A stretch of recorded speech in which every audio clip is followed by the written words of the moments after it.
Hello friends मु रुद्र आपको Rudra एजुआल channel को स्वागत करुच्ची।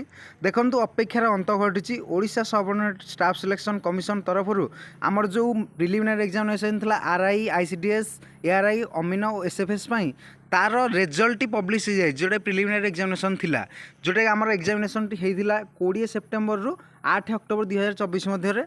तो यहाँ कमिशन डिसाइड कर जेहेतु एग्जामिनेशन रे अनियमितता थिला से कमिशन डिसाइड कर जो माने भी एग्जामिनेशन टी अपेयर करते समस्ते मेन रिटन एग्जामिनेशन देबे।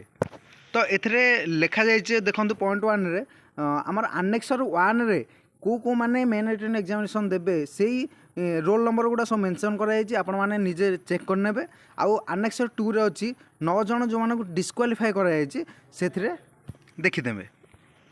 देखो एथर आपण मानकर रोल नंबर चेक करदे एटा डिस्ट्रिक्ट वाइज सब मेंशन अच्छी आउ एटे जो मैंने डिस्क्वालीफाई होती भी लिस्ट अच्छी आपण मैंने चेक करने।